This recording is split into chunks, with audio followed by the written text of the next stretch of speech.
So in his youth, he was a rapper known as Mr. Cardamom. Even a year ago, he was an almost unknown state lawmaker. Then in June, he crashed onto the national political scene with a stunning upset over New York's former Governor Andrew Cuomo in the Democratic primary. And now he's, completed his political ascension as he's been voted by over half of New Yorkers to be the city's new mayor, its first ever Muslim mayor, first born in Africa and first as well of South Asian heritage. And that, not to mention, New York's youngest mayor in more than a century.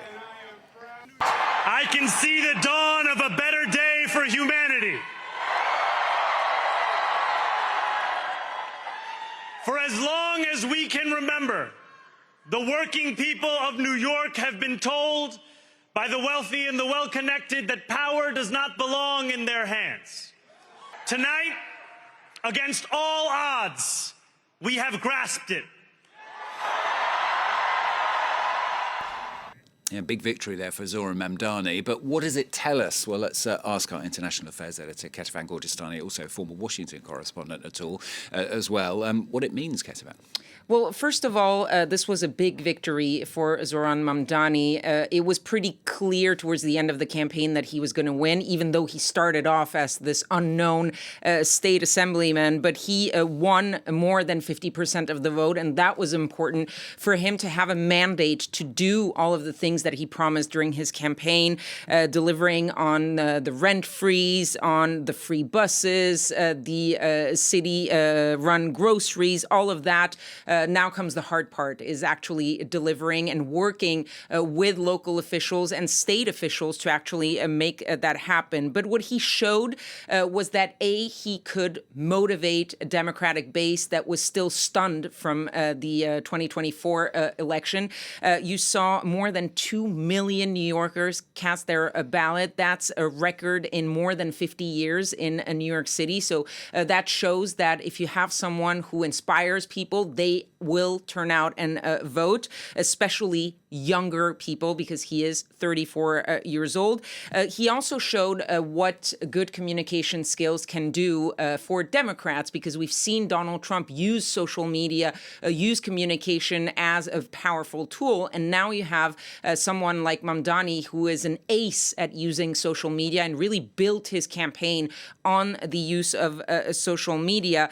He has, of course, been hailed as the future of the Democratic Party, especially by the progressives within the party, like Alexandria Ocasio-Cortez, who said that he had not only beat the Republicans, but also the old guard of the Democratic Party. That is partially true. He does show one possible path forward for the Democratic Party. But there are a couple of caveats when you think about how this could be replicated elsewhere. One is that New York City is an extremely liberal place, and what works in New York City doesn't necessarily work elsewhere in the country or on a national stage. And the second thing is that, yes, he was a great campaigner. Yes, he had positive ideas, but he also had a little bit of luck, which was that his opponents were very flawed opponents. Andrew Cuomo had to be forced out of the governorship after scandals of sexual misconduct.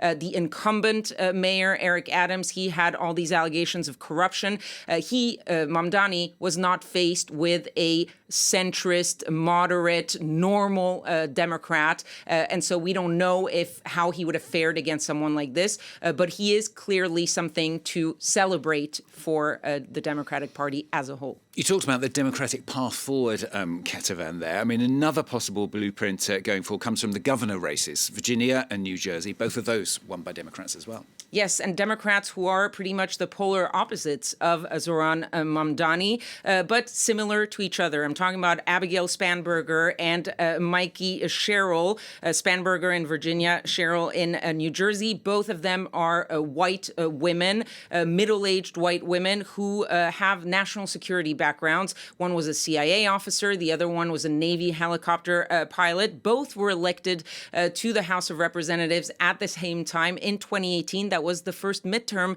of Donald Trump's first term, and that was a sort of Democratic wave. They came in there. They were actually roommates on Capitol Hill at the start of their political career in Washington. And in this campaign, they ran similar campaigns. They were aggressive against Donald Trump, and they were aggressive in talking about affordability issues. They talked about lowering healthcare costs, lowering housing costs, lowering utility costs, and they did much better than Kamala Harris did just a year ago in their respective states.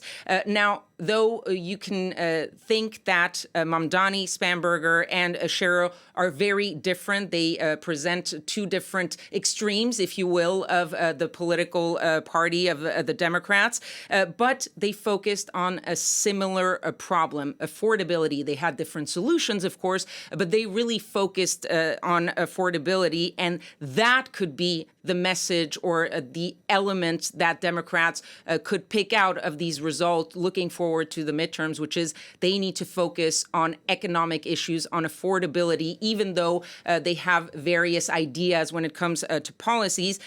That said, these results in the two states and in New York City are not going to do anything to sort of stop the infighting, the battle in the Democratic Party to determine what is the way forward. Do we pick the progressive path? Do we pick the moderate path? These results show that for now, they're both pretty victorious, if you will.